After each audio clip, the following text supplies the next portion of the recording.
Hello. Good morning. Good morning. Welcome back to the Pixel Book Club. We're here. I'm Pixel. He's Landry of the roads going ever on and on walkers. No cues today. No, it's roads. We're in the roads territory. Yes, and we're at our final stretch here. We have chapters 16 and 18 of The Hobbit that we're going through, and then we only have one more to discuss. But we are at this final stage, so we should go ahead and get started talking about it, huh? Yes. Yes. My book's way over there, so I'm gonna let you start so you remind me what's happening in each chapter, and then I'll jump in. Oh, okay. Well, we have first A Thief in the Night, where we have Bilbo. He goes ahead, Bomber's on watch. He's had enough. He has the Arkenstone. He goes ahead, a Bomber, I'll watch for you. Slips down the rope, wears the ring, goes all the way down until he can pull it off and say, well, hello there. Take me to your leader. And that's when he gives it to the Elf King and Bard, so that way they have something to barter with. This is great. These chapters are so short. So short compared to some of the other ones that we've had in this book that I just described the entire chapter in like three. That's really it. But what you get in it, so much of one, just the detail that's in here, the little bit of both we get to see how different Bilbo is. That he would come up with this plan, that he would take this plan. He knows, and that it's not going to go well for him. Maybe he underestimates how bad it could go, but he still says, no, this is my responsibility. I've made a decision. I'm going to back to be with my friends, no matter how this plays out. And he's such a different character at this stage. Now, I'll still take contention with the fact that the Arkenstone really comes out of nowhere. Like, not this chapter, it's been mentioned already, but like it would make a lot of sense if, back at Hobbiton, back in Bilbo's house, and Thorin was like, and I must get the Arkenstone, It's just a pretty rock. It just doesn't convey. Tolkien does not spend much time foreshadowing what is to come. He just throws you in each chapter as it comes. But what a wonderful chapter this is. Like, it really is solid. And we also get Gandalf back at the end of it. Well done, Mr. Baggins. Because he admires how the Hobbit has grown, matured in his short time in this journey. This long time in the journey. But then we have to talk about... It's been a while. Yeah. He's been gone for months, right, at this stage. All through Mirkwood, all through the time they were in the Elven Kings, all the time they spent getting to and being at the Lonely Mountain. And then even after facing Bard for the first time, it's still been that's at least another week right there before this chapter begins. A week of them just waiting. And if we go into like Fellowship after this, because we haven't discussed what we're going to do next. There's no confirmation. We'll discuss for later. We're also going to have that there where everything feels like it's going to be short and quick and fast, which is why the movies do it in that way. But they take their time. They stop. Let's have some meals. We'll rest a while, and then there's months of traveling. It's hard, brutal, but it feels very real in that way. Well, I think it's something, and I've noticed this in general in these chapters. Tolkien came from a world that did not move as quickly as our own. He grew up in a world that was, he grew up pre-phone, not just cell phone, but phone, pre-TV, pre-car. Like, so to him, these are not necessarily, things aren't moving slowly, they're moving normally. To us, when we look at and go, oh my God, that took weeks. Yeah, but that was how things worked back then. That is the speed they went. Yeah. I've noticed it in other bits of fiction too, from era specific fictions, like particularly when the writers themselves are from that era. And we lose that now with a lot of writing. We as modern writers are inclined to set even old things at our current pace. The idea of waiting a week, like, for something like that is absurd. That's a week. Why would just go, move, go. Yeah, yeah, yeah. But we should talk about where things do start speeding along, which is the clouds burst. Yes, they do.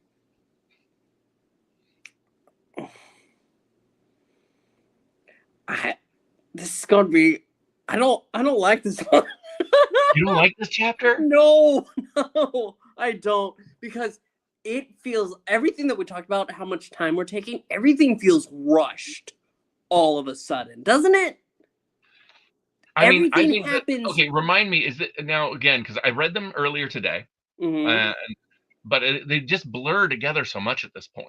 So the clouds burst. You go ahead and you start. Thorin hears the sound of horns. It's, oh, that's Dane. But he goes and he finds, no, it's Bard and the Elf King out there ready to Right. say, hey, listen, we understand you don't want to give us shit, but We got your we kind of bling. need it. Here's the Arkenstone, this pretty rock you really, really want. Just give us a share so that way we can rebuild everything that we've earned. We slayed the dragon, all that, and Thorin is still pissed. And he's like, how did you get it? How did you acquire? And Bilbo is just full on saying, it was me. I did it. He could have just not Gandalf said it. said, They weren't and they weren't going to out him. yeah, yep, It was clear they weren't going to out him. yep. But no, he didn't. He want if he was going to be a thief and a burglar, he's an honest one at that. Yeah. And I love this. By the beard of Durin, I wish wish I had Gandalf here. Curse him for his choice of you. May his beard wither. As for you, I'll throw you to the rocks. But then Gandalf's out. Stay, your wish is granted. He's already there. You're going to put him down. Hear what he has to say. And Thorin, he's gold hungry. As a lot of dwarves get. But he goes ahead. Oh, He he's hears him so out. angry. Doesn't matter. He's going to send him down. He'll trade the Arkansas for some gold. But then he instantly goes to the Ravens and he tries to send word to Dane. We cut from that to Bilbo's down there now. Dane comes in. He rushed through the night to get there. And we cut. Our connection to the dwarves this entire time has been Thorin and company. And so to have it suddenly switch to Dane and Dane gets there and, oh, well, you're going to let us through. But if they get it through, they're not going to. Sorry, go ahead. They're not going to go ahead and get what they need to start rebuilding. Yeah. They are, we have a fully militarized group of dwarves here too. In uniform armor, weapons. Yeah. I mean, like, it is so different than what we've had. Here came, like, it's all getting so real. This is what I actually really like about this. I read this chapter with a closer eye than I probably ever have, because I mostly read The Hobbit when I was much younger, and especially when I was a small child. And this isn't the stuff that engaged me. Now I'm reading it going, oh, like really paying attention to the descriptions of Dane and his troops, of the building tension between the elves, the dwarves, and all this is posturing. And correct me, is it in this chapter that Gandalf goes, goblins, there's goblins here. Yep. Y'all screwed up now. Because he goes ahead and he screams, halt! Halt! Dread has come for you all. Alas, it has come more swiftly than I guessed. It's some goblins. And we have an asterisk, because we need an asterisk in this one. That takes us all the way back to page 24. I flipped all the way back. And it's funny. I was watching this video recently where somebody was like, talking about how Rings of Power doesn't understand Tolkien because they think that orcs have families. It's like, orcs do have families. Otherwise, there'd be no Azog, son of Bolg, or Bolg, whichever way it goes. Like, there is clearly familial units of some kind within orc culture. Oh, Of my, all the problems in Rings of Power, that's not one of them. yeah. The fact that orcs are, well, because people got us people for a lot of people, their introduction to orcs was they're ripped out of bags from the ground, which In the was movies, a yeah. Jackson invention. Yeah. Um, so I like this little bit. I actually like how much the this book both makes the goblins horrific and evil, but also much more human than we see in, say, the films. But with what you have because Dane gets there in time. They're about to fight, but then here comes that next great part. But then you get to this line. So began a battle that none had expected, and it was called the Battle of the Five Armies, and it was very terrible. Upon one side were the goblins and wild wolves, and upon the other were elves and men and dwarves. But if that's the five, when the eagles come in, it's six armies. And Bjorn, And Bjorn, he's just no, one guy. Bjorn isn't an army. He can fight like an army, but he's not an army. The But at they that named the point, battle they're also prematurely. one army because they all The get together. but I also, I think because I saw the animated Hobbit as a kid before I read this book, I always kind of had the image of the way the battle went down. It's like, let's all fight them, and then boom, Bilbo hides, and next thing we know, it's over. I didn't remember how much they actually get into the steps of the battle. They describe great orcs. They describe Thorin, and his company rushing out of the gate. I Like, like that. a lot. But I also, because of that movie, that animated film, the fact that Thorin comes in to the battle so late, it didn't. I prefer him about to go ahead. Doesn't even matter if Dane is there or not. We're going to go ahead and fight. And then suddenly, the goblins are here. Well, my friend, we're going to take them down. I preferred that. And Bilbo be like, I don't understand. Yeah, there is no Dane and no dwarf backup No, in the they didn't. They don't want to put that there, animated film. which I mean, actually, we'll wait because that's the next chapter. But yeah, I I actually don't really know. like this chapter because I had not It noticed just the detail to the battle. So it feels like it's all compressed. it is compared to, say, Lord of the Rings. I guess because I expected there to be nothing. The fact that there was anything was such a treat after all these years and having not read. I think the last time I read this was 20 years ago or something. So I just really I enjoyed the descriptions of the characters in the battle, and yeah, I had a different lens for it this time, I think. Yeah, no, and then Bilbo gets his head knocked with a rock and he passes As out. you do. As you do. I mean, he was invisible, so all that time invisible. Sauron's just watching. I know you're here. I feel you. Somewhere. Somewhere. Well, he had just been ejected from his home, so And now we get to chapter 18, the return journey. He wakes up. And he's in a daze. And you know what? The animated film killed Bomber. He doesn't die. I know, right? And But more, you they know killed what? If he had, it would have been so freaking sad because I loved his connection with Bomber. Bomber got more lines and more character development in the book than almost any other dwarf. Yeah. It's really underrated because I mean at the very end we've got Feely and Keely, who by the way were Thorin's nephews. They never mentioned that, but it's really sad they died. No, You they know, did like talk about that. only at the very end. It's never mentioned before that. No, are you sure? I thought early Positive. on it was mentioned. Well, you'll have to check, and we'll troubleshoot that. We'll check that. We'll fact check that later, or all of our fans watching can fact check it for us. I'm All sure their zero lives, of them. the comment section must just be going out of control right now.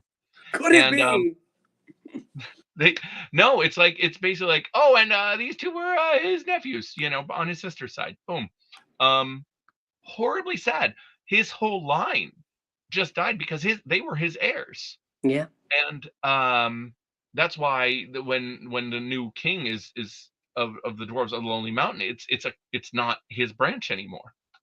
No, And what that just makes me think, what about Thorin's sister? She lost her brother and her two sons. I want to know more about her. she might be dead. Who knows? They don't even talk about her. We don't know her name. No, no. It's probably Dealey or something. But we do go ahead and we do get the goodbye from Thorin in this chapter. Yes. This Beautifully is written. it really is. It really is. If more of us valued food and cheer and song above hoarded gold, it would be a merrier world. But sad or merry, I must leave it now. Farewell. And it's he goes and he cries. Me too, man. I tell you, like, the difference in reading this scene as a young man or a child versus a much older man who I've lost so many more people in this time as you do. They say the first half of your life you're collecting people, the second half of your life you're losing them. And being solidly in that stage, like, this hit so differently, so much harder. As hard as it hit before, like, it was always sad, but it's like, oh, I had to put the book down for a little bit at that moment. It's just so visceral. And I think that that's because Tolkien wrote from a place of such experience and such. He had tremendous pain. Yeah. He had been through so much at this point that we, with the kind of lives we've lived in America in this era, can't really relate to. No. Like, the kind of loss that he experienced as a young man in World War One. And you really feel that here. Like, so, I mean, hats off to one of the most beautiful scenes in the entire book. Sad, horribly sad, but beautifully written. It is that kind of goodbye that you wish you could have, that he probably wished he had with many people. Probably. And then the goodbyes go on. Less sad than that, but still, it sinks the heart a little because he has this journey home. All he needs, he takes 2 chests, he puts them on a mule, and he's traveling with Gandalf and Bjorn and then the Elf King. They stop by Mirkwood to say goodbye, but they're not going to go through there. They're going to take the long way because it's safer now. A bleak road. And then they say, oh, there were still lots of adventures. But Bilbo was never in any real danger, but still lots of adventures. I want to see him. I want to hear him. Give me a little, what is it? Give me a short, and Dr. Who, they're little, just little bits to give me some of that. Around Mirkwood, the north side of it. A part of Middle-earth we've never seen explored in the books. But then, I did want to talk about the Elf King. We should just start doing that. We should start saying goodbye to people. May your life be ever abundant and filled with just something that's connected. Because every time, what did we have? We didn't talk about Dane saying goodbye, but we'll get back to that. Farewell, O Elven King. Merry be the greenwood while the world is yet young, and merry be all your folk. Farewell, Gandalf. May you ever appear where you are most needed and least expected. The oftener I have you in my halls, the better shall I be pleased. And then the last one, I'll take your gift, Bilbo, oh the magnificent. I name you elf friend and blessed. May your shadow never grow less, or stealing would be too easy. Farewell. We just should start adding things to our farewell. Right? A well wish along with it. That's just proper courtesy. Yeah, absolutely. But going back just a page and a half to Dane, who talks very kindly to Bilbo. This is probably the best that we have from a character that's only existed for like 2 chapters, really. We mentioned him earlier. I know, but for us, he's only existed in these 2 chapters. Right. So his goodbye, it is sweet how he says, oh, well, I would reward you most richly of all. Very kind, but I couldn't get all that treasure home anyhow. This will do me fine. But then he goes the many adventures in the wild. It's because it's still the wild. He says goodbye to Bjorn, and then he says farewell to Gandalf before he's heading home. And that's where we ended. So close. So close. We only have one more. Then we can discuss it as an over. As a whole, yeah. That's the time that we'll take, because this is my second time going through it, and it's been fantastic thus far. So join us next week, or not next week, week after next. 2 weeks. After next, for the thrilling finale of The Hobbit. May your videos be ever better. I don't know. Like and subscribe with all your heart and be merry. A good morning to you. Good morning to you.